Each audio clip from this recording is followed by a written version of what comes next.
Hola, ¿qué tal? Soy Samuel Hope y en esta ocasión voy a estar leyendo este libro que se llama Tony Ninguno, del autor Andrés Moreno. Este libro me lo prestó una persona muy especial, así que me va a encantar leerlo y voy a comenzar. El libro se llama Tony Ninguno, comienza con una dedicatoria que dice: a Nicole, contadora de historias, compañera en el camino. Lo indecible no está escondido en la literatura. Es lo que mucho antes la ha desencadenado. George Perec. Para las personas supersticiosas, advierto aquí que una conseja popular del siglo XVIII afirma que quien quiera leer todo el libro morirá antes de terminar la lectura. Igualmente, debo añadir que yo terminé la presente traducción en 1959 y sigo gozando de una regular salud. Juan Vernet, Introducción a Las Mil y Una Noches. 1. Matar al rey. Después recordé que ya lo había visto desde el aire, mientras volaba de un trapecio a otro. Había divisado sus ojos absortos en mi vuelo, en mis manos seguras, en el traje brillante que destellaba hacia sus ojos mudos por mi vuelo, por mi cuerpo suspendido en el aire, por mi cuerpo suspendido en el tiempo. Estaba sentadito al lado del árabe, pero parecía querer elevarse conmigo, porque alzaba el cuello como si intentara volar también él. Toda la vida fue así. Siempre me pareció que cuando daba un paso en realidad estaba intentando dar el siguiente. Por eso caminaba raro y por eso parecía turnio, porque miraba más allá de adelante, es decir, hacia lo más profundo de sí mismo y hacia ninguna parte. Al igual que durante esa noche helada, esa noche en la que estaba sentadito en las graderías del circo observando mi número de trapecios, y él no quería estar sentado ahí, sino volando, suspendido en el aire y en el tiempo, y por eso levantaba el cuello y estiraba la espalda y abría los ojos para sentirse más cerca de ese algo que lo fascinaba y lo desesperaba, que yo creía que era mi vuelo, pero que era yo misma, o mi recuerdo. A la mañana siguiente apareció el árabe, dando vueltas por los camarines con el niño de la mano. Yo estaba lavando ropa en el balde dentro de la tienda que compartía con mis primas, y desde ahí escuché que el desconocido preguntaba, en mal español, por el dueño del circo. La Fátima salió a ver quién era y luego regresó. Es uno que parece árabe, me dijo uno de barba con la nariz grande que estaba en la función de anoche con un cabrito chico. ¿Lo viste? Yo entonces me acordé del niño y me apuré en salir. El árabe hablaba con Malaquías Garmendia, que se tiraba los bigotes porque no le comprendía. Yo me puse a su lado y me acurruqué entre sus brazos para que permitiera escuchar de qué hablaban. Al cabo de un rato logré entender que el desconocido quería venderle algo a Malaquías. Parece que le quiere vender un libro. Le dije esto despacito a nuestro señor Corales, pero el árabe me debe haber escuchado porque me apuntó con el dedo como indicando que efectivamente era eso lo que había estado tratando de decir, y al hacerlo, el niñito, que había estado observando distraído el ruedo de la carpa, siguió la trayectoria invisible del dedo árabe y me miró a los ojos.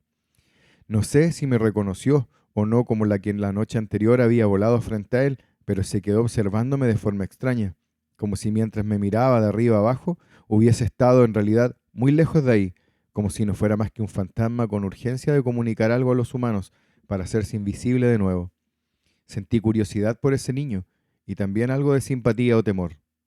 El árabe sacó de pronto de su bolsón los libros que estaba ofreciendo y se los mostró a Malaquías Garmendia.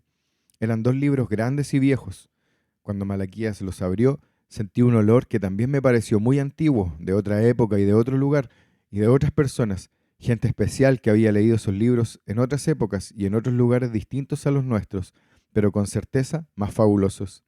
Quiso olfatear más de cerca los libros, pero Malaquías los sostuvo en el aire lejos de mí, mientras respondía que no tenía plata para comprar libros porque recién le habían traído el león de Europa y todavía no pagaba ni la segunda cuota. Además, aquí nadie sabe leer, dijo encogiéndose de hombros, escupiendo al suelo. Somos cirqueros nomás. Yo entonces miré los libros que volaban entre las manos de Malaquías, como si fuera yo misma en los trapecios, y logré leer el título en mi mente y luego lo repetí en voz alta. Las mil y una noches, recité de corrido. El árabe volvió a apuntarme, pero esta vez con toda la palma de su mano abierta y observando a Malaquías con los ojos irónicos o preguntones o desafiantes. Malaquías me miró asombrado. Mi tía Magdalena me está enseñando, confesé, innecesariamente. Luego bajé la cabeza esperando una reprimenda. El niñito miraba los libros y luego me miraba a mí. Yo le sonreí con timidez y él me devolvió algo que parecía ser una media sonrisa. Malaquías Garmendia hojeó los libros como si quisiera darles una oportunidad. Y ocurrió algo extraño, extraño como el árabe y el niño y los libros, extraño como todo ese día que torcería para siempre los humildes caminos de nuestro circo.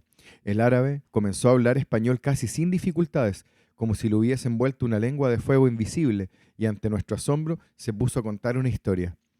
La historia extraña de un rey y una princesa. Su español ahora era tan claro y su voz se volvió tan grave y amena que Malaquías no lo pudo o no lo supo interrumpir para insistirle que los libros no interesaban y que tampoco había cómo pagarlos. Así que escuchamos su relato completo sin decir nada. Era la historia de un rey que mataba mujeres y de una princesa que le contaba cuentos. Aunque en el mismo momento en que comencé a escucharla supe que estaba frente a algo definitivo, algo que cambiaría por completo la vida que hasta entonces había llevado, y aunque durante mucho tiempo leí las historias de ese libro por puro placer y gozo, no las narraría hasta 9 años después de la visita del árabe desconocido. Fue recién entonces cuando comenzaron los años de éxito del Gran Circo Garmendia, del modo en que comienzan las cosas definitivas, por pura casualidad. Al menos eso creímos. Resultó que durante un ensayo, 9 años después de la visita del árabe, me caí del trapecio y me fracturé un brazo.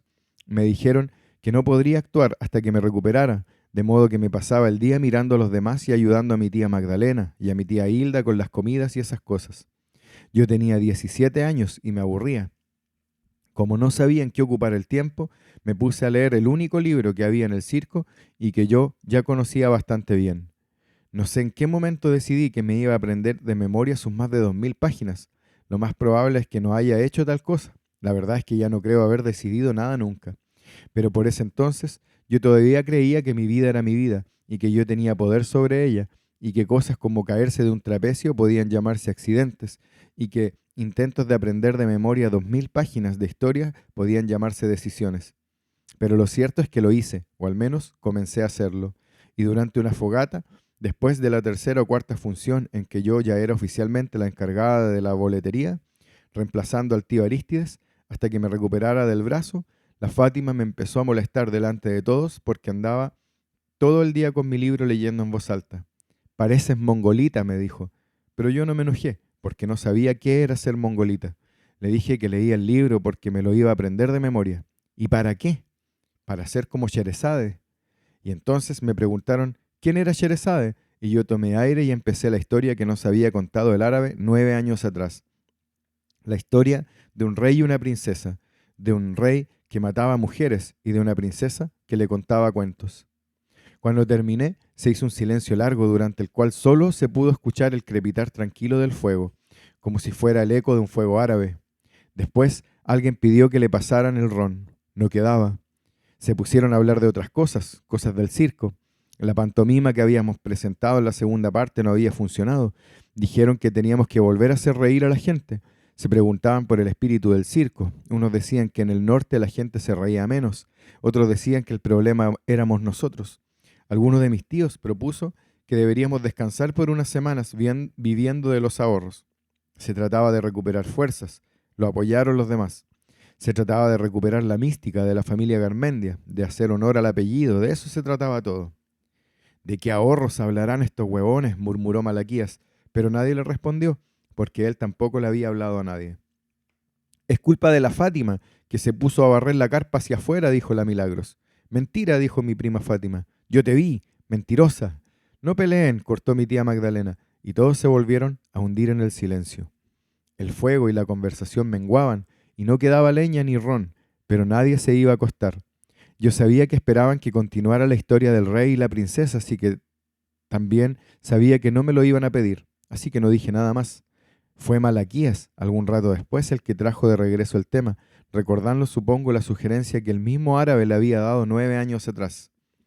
Te tienes que parar en la pista y contar lo mismo que contaste ahora, me ordenó de pronto, sin mirarme, pero apuntándome con su dedo, el dedo índice de esa mano tan grande. Vas a contar lo mismo que contaste ahora. Vas a hacer eso en vez de la pantomima que no funcionó. Y hablando fuerte, en la función de mañana. Vamos a hacer función mañana, carajo. Y a la pendeja que se le ocurra barrer la carpa hacia afuera la agarro a latigazos. Todos asintieron y yo también, aunque no tanto porque estuviera de acuerdo, que lo estaba. como porque de pronto supe, así como se saben las cosas inequívocas, que me acercaba a algo, a mí misma, 1000 años antes o después, pero entonces no lo sabía, solo empezaba a recordar. En la función pasó casi lo mismo que en la fogata. El público, siempre gritón y entusiasta, se fue quedando callado a medida que la historia de Sherezade avanzaba. Nadie me miraba a mí. Era como si el relato estuviera sucediendo en el espacio de aire que me separaba de los ojos del público. La historia aparecía y yo me iba difuminando o volviendo transparente como un fantasma. Era como si todos, el público, los personajes, yo misma, estuviéramos suspendidos en el tiempo. O mejor, como si no existiese tal cosa. Nadie aplaudió cuando terminé. Hubo algunos segundos de silencio, de respiración contenida, de espera, como si forzaran a las agujas del reloj a no moverse, a no avanzar todavía, a no quebrar el silencio. El silencio de los 1000 años que nos separaban de Persia. Una señora del público preguntó, sin alzar mucho la voz, ¿y qué pasó después? Yo respondí tranquilamente que Sherezade solo contaba una historia cada noche. Entonces sigue mañana, quiso saber otro desde las graderías. Yo no lo tenía claro, así que no dije nada, pero Malaquías Garmendi aprovechó la pausa y apareció de repente en la pista en alto, anunciando que las historias de Sherezade continuarían en la función de la noche siguiente. Creímos que los años de gloria habían comenzado y estábamos en lo cierto. Creímos que éramos inmortales. Nos equivocábamos. Yo conté en esa fogata y en esa función casi exactamente lo mismo que el árabe nos había contado 9 años atrás, la mañana helada en que llegaron las 1001 noches al Gran Circo Garmendia, cuando yo tenía 8 años y el niño apenas 2 o 3. El árabe no hablaba bien español y de pronto lo hizo perfectamente y empezó a contar la historia de un rey y una princesa. Dijo que en el antiguo reino persa vivía un rey llamado Sarillar, que tomó la costumbre de casarse todas las noches con una nueva doncella. Durante la noche de bodas, el rey le arrancaba la virginidad y luego la vida a sus mujeres. El ritual se repitió cada noche durante mucho tiempo, hasta que llegó el día en que todo el reino fue prácticamente imposible encontrar jóvenes vírgenes para que se casaran con el monarca. Preocupado por la escasez de mujeres, el rey Sarillar pidió a su visir que consiguiera una joven hermosa para esa noche. El visir tembló, pues sabía que no iba a poder encontrar otra doncella, y sabía aún mejor que contradecir al rey era desafiar a la muerte. Se afligió mucho y lloró, sujetando la cabeza que sin duda correría por los escalones del reino al día siguiente. Su hija mayor, la bella y joven Sherezade, lo descubrió llorando y le preguntó qué ocurría. El visir le expresó su angustia. «Cásame con el rey», pidió Sherezade después de escuchar a su padre. Espantado, el visir intentó negarse a tal petición, pero la feroz determinación de Sherezade y el temor por su propia cabeza fueron más fuertes, y acabó cediendo entre terribles lágrimas de humillación. Esa misma noche, contó el árabe desconocido, el rey Sarillar y la princesa Sherezade contrajeron matrimonio. Cuando llegaron al lecho nupcial, el rey la poseyó durante largas horas y luego se dispuso a asesinarla. Entonces ella le pidió como último deseo que permitiera que Dunsayad, su hermana menor, viniera a verla para poder despedirse de ella. El rey accedió a regañadientes, solo conmovido por la gran belleza de Sherezade, pero cuando la hermana de la princesa estuvo ya en los aposentos reales, dijo, antes de despedirse y dar paso al consabido crimen, que le encantaría escuchar por última vez una de las famosas historias de su querida hermana, pues Sherezade conocía muchas. El rey dudó unos segundos y finalmente aceptó escuchar una historia para distraerse un rato.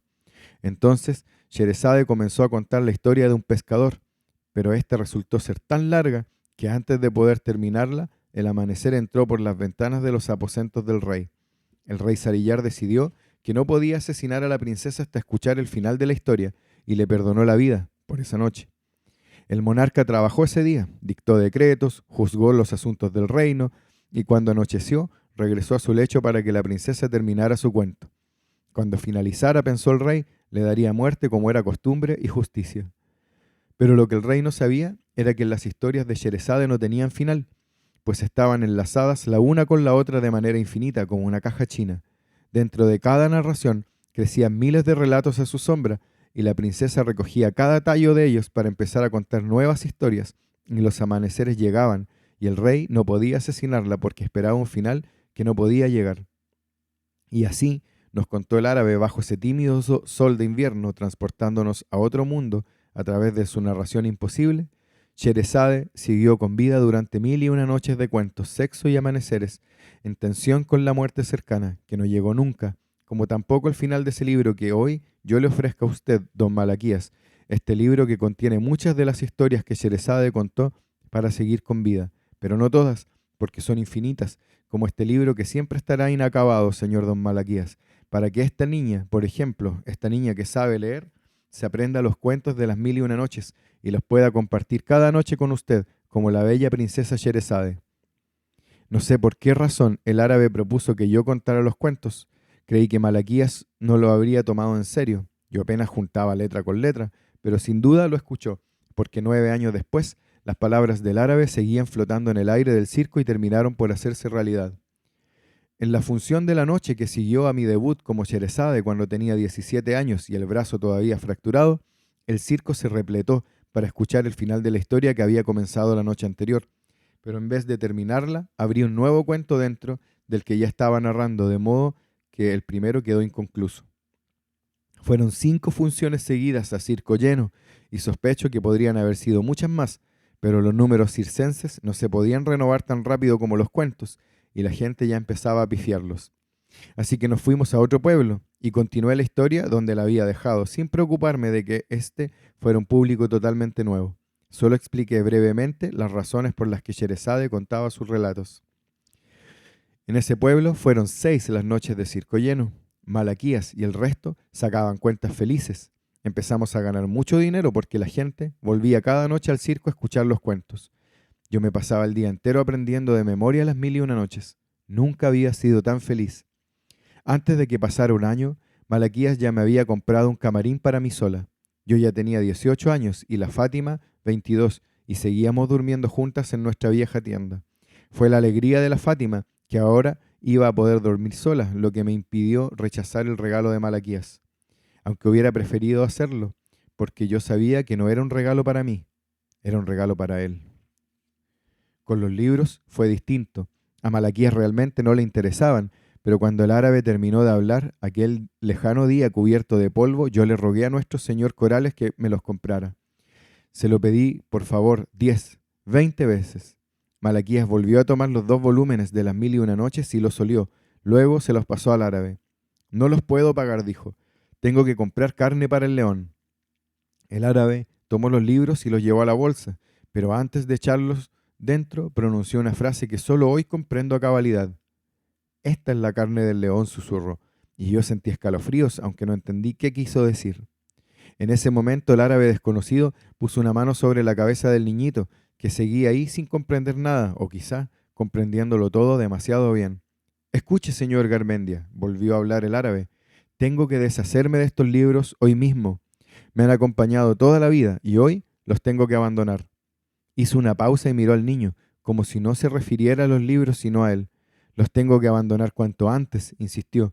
No me interesa que me los pague, solo le pido a cambio un favor. Malaquías cruzó los brazos.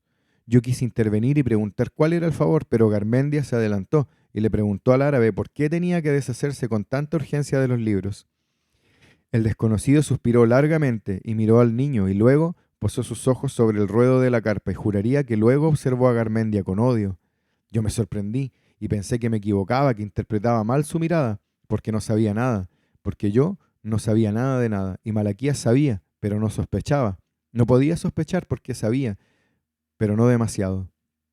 Entonces su rictus cambió y volvió a hablar con voz grave y amena y envolvente, y dijo que no era fácil explicar por qué tenía que deshacerse de los libros, que parecería una idiotez, pero que existía una creencia, una conjura del siglo XVIII surgida en Francia probablemente, una creencia popular e insignificante, una historia de los mentirosos de antaño, a la que no debiera hacerse el menor caso, que posiblemente no era nada, solo historia de viejos, pero quién sabía que ya veíamos nosotros que los libros eran tan antiguos, tan curiosos sus relatos, que quién sabía que lo disculpáramos por su ignorancia, por su superstición, pero él temía esa creencia, le temía como a nada en el mundo a esa conjura que decía que quien quisiera leer todas las narraciones de las 1001 noches moriría en el intento.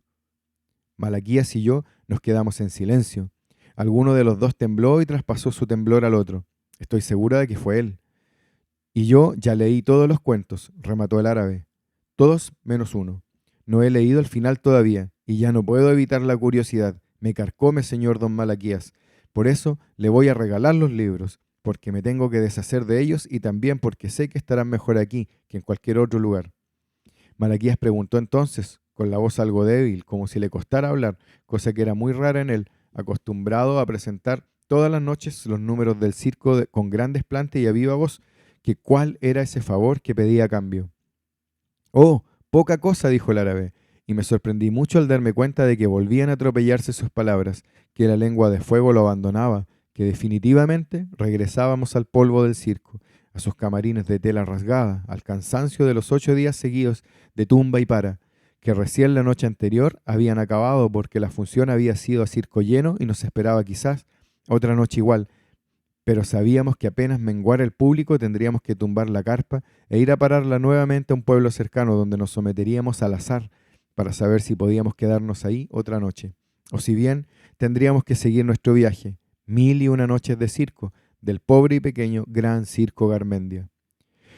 Regresé a la verdad, al momento, a esa conversación en la que fui parte y que debido a mi presencia trastocó para siempre los destinos de todos los que formábamos parte de ese circo humilde al que esa mañana había llegado el árabe desconocido con el niño de 2 o 3 años y que pedía a cambio de los libros maravillosos y malditos solo una cosa, poca cosa, que le cuidáramos al niño mientras él resolvía unos negocios en un pueblo cercano. Llegaría a buscarlo apenas terminara la función de esa noche, prometió. Solo eso pedía a cambio, de dejarnos los libros. Malaquías observó al niño, que se escondió tras el árabe. Ya no me pude aguantar y le supliqué a Malaquías que aceptara. Yo puedo cuidar al niño todo el día, juré, y miré al pequeño amistosamente. Yo puedo cuidarlo bien. El niño salió de su escondite entre las piernas del árabe y creo que quiso sonreír. No puedo llevar al niño conmigo a esos negocios, explicó el árabe, y por alguna razón a Malaquías le dio risa, y mientras se reía y miraba al árabe con una especie de extraña complicidad, el dueño de nuestro circo estiró la mano del árabe desconocido, y el árabe desconocido se la estrechó con firmeza, y los 1001 corazones expectantes de los antiguos persas penetraron en mi cuerpo de niña. Vi la tierra que levantaba la carreta del árabe al alejarse del circo y luego observé al niño y le tendí una mano que él tomó enseguida. Me sorprendió que no mirara el polvo que dejaban los caballos de su protector, ni que preguntara por qué lo dejaban solo o dónde estaba su mamá si es que la tenía. No le importaba nada, solo tenía ojos para el circo y para mí, porque yo era el circo y sería Sherezade. Pero eso ocurriría más adelante. Por entonces no era todavía una contadora de historias, sino una trapecista bastante hábil por lo demás. Además, me encantaba volar.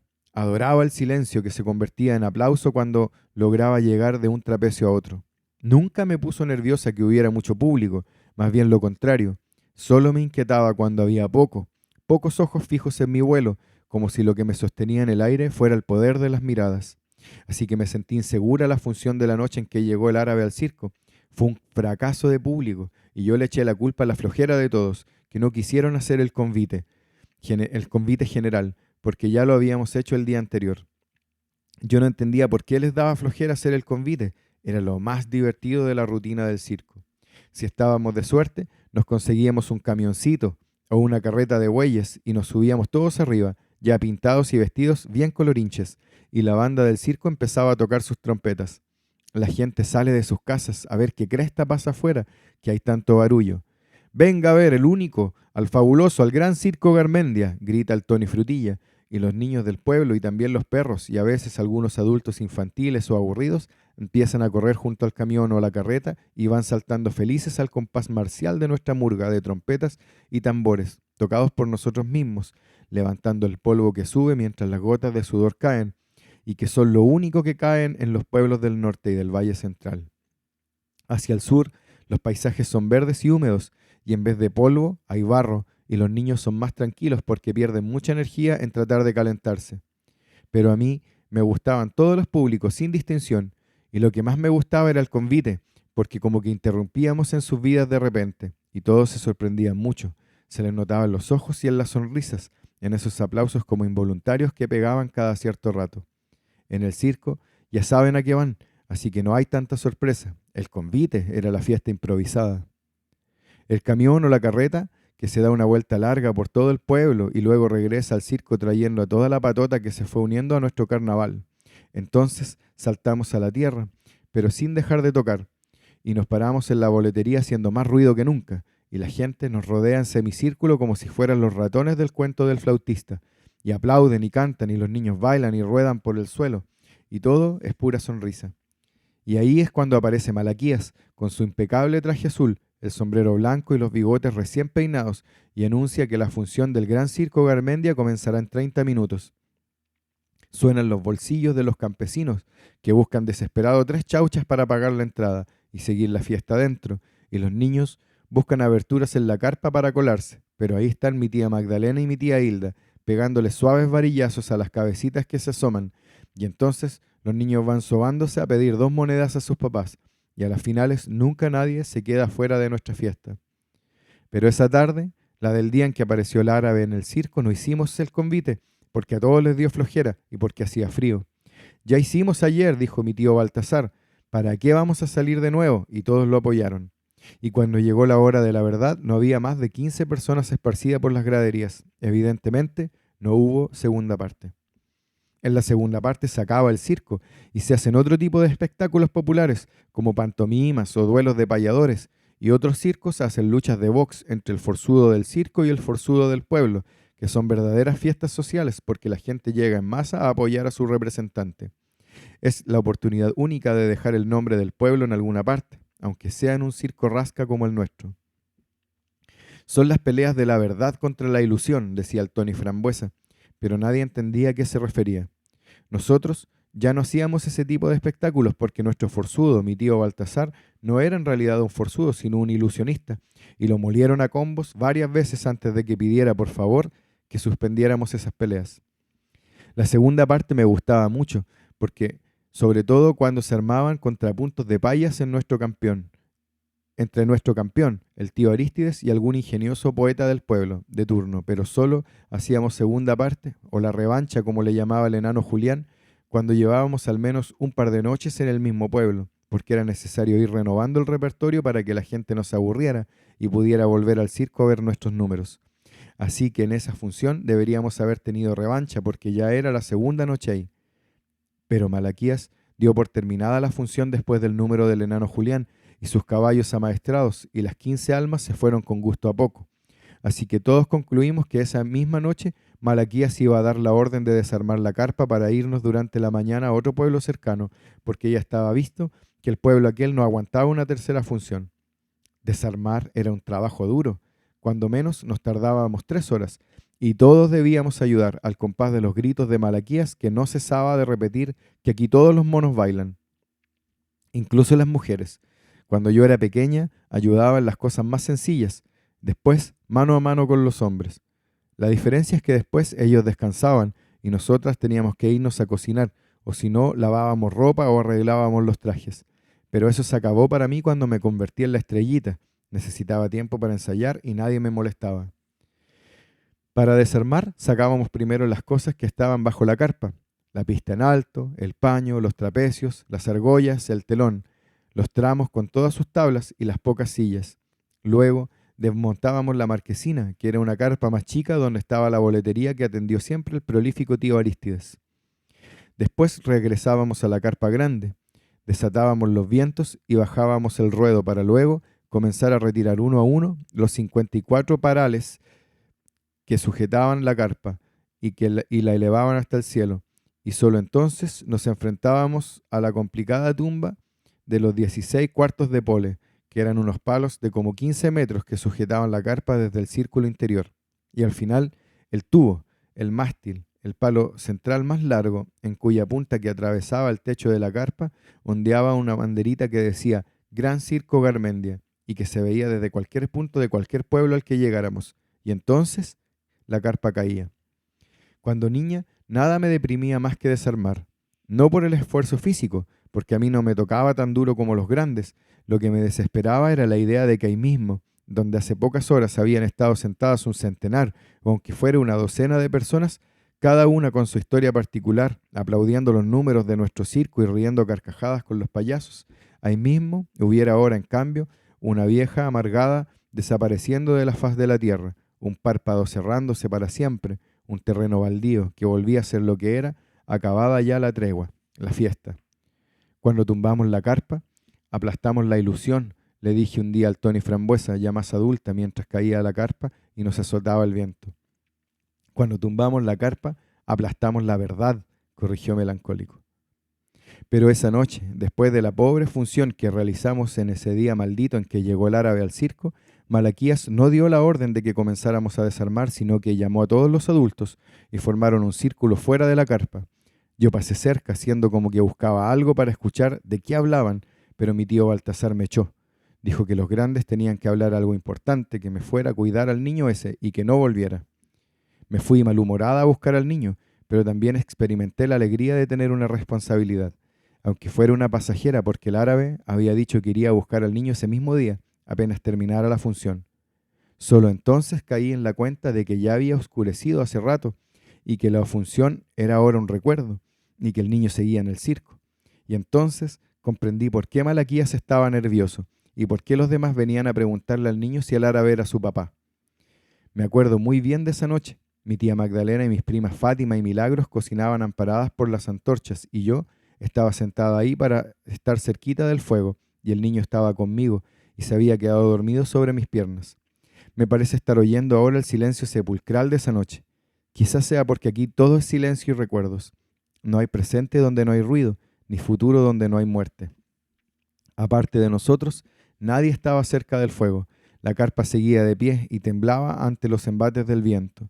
Alrededor de todo el circo, como si fueran ellos los parales que sujetaban una carpa invisible y gigantesca, se distinguían las sombras de los hombres distribuidas en un gran círculo, oteando los caminos oscuros, intentando oír el galope de los caballos de la carreta del árabe desconocido. Recuerdo haber ido donde cada una de las sombras a llevarle su plato de comida, aprovechando de preguntar si ya venía el árabe. Ninguno me contestó. Regresé al fuego y vi que el niño dormía ahora estirado sobre dos troncos que hacían las veces de asiento. Lo observé largo rato. Podría haber jurado que ese niñito dormía, como si estuviera haciendo grandes esfuerzos por despertar y por no despertar. Le comenté algo de esto a la Fátima, pero en vez de contestarme me preguntó si ya había comido. Sí, le respondí. No tú, tonta, el niño. Ah, no, se durmió antes de que estuviera lista la comida. Mejor, dijo la Milagros. Parece que no va a alcanzar para todos. Guárdenle un poco al niño, ordenó mi tía Magdalena, que hasta entonces había estado callada. Si el árabe no llega, ¿entienden? Mis primas y yo asentimos con la cabeza, aunque en realidad yo no había entendido nada. Poco después comenzaron a congregarse los hombres silenciosos en torno al fuego que menguaba lentamente. Todos hablaban en murmullos monosilábicos. Corrió media botella de ron, y luego cada uno se retiró a su camarín. La carpa parecía observar incrédula que tendría que guardar de pie el viento de esa noche. Las mujeres nos pusimos a lavar en silencio. Al rato nos fuimos a dormir. Mi tía Magdalena se llevó al niño con ella. Cuando ya estaba entrando en mi camarín, miré a lo lejos y descubrí que la sombra de Malaquías seguía impenetrando el horizonte inútil de la oscuridad. Quise ir a desearle buenas noches, pero me contuve y supe que la mañana siguiente lo encontraría ahí mismo. Se quedaría ahí hasta que su sombra se iluminara por el sol y volviera a aparecer su cuerpo cansado, su gran bigote negro, su sombrero blanco y sucio. Los adultos recorrieron todos los pueblos aledaños durante 3 días de luz y sombras. Pidieron prestado un camioncito para ir preguntando a viva voz si alguien conocía a este niño. Mi tío Baltasar lo levantaba para que todos lo vieran. Este no es de acá, dijeron en todas partes. Tampoco sabían nada del árabe. Yo me preguntaba si acaso el niñito entendía lo que ocurría. Era imposible saber nada de él, porque apenas hablaba y porque tampoco expresaba sentimientos. No temblaba por el frío en las noches, nunca decía que tenía hambre, hacía sus necesidades solito en la letrina o en el bosque, donde fuera, y nadie lo tenía que acompañar. Es como un niño amaestrado, dijo un día el Tony Frutilla riéndose. Pero a mí no me causó gracia, sino que terror, porque eso era efectivamente lo que pasaba. Parecía un niño amaestrado, y causaba la misma desconfianza que una bestia amaestrada que en cualquier momento podía recordar quién era y devorar al que se le cruzara por enfrente. Yo, sin embargo, pasaba todo el día con el niñito, y él se daba conmigo, y a veces hasta lograba que me sonriera, pero nunca jugamos. Era como si no supiera jugar, como si no fuera en realidad un niño, como si fuera un adulto amaestrado.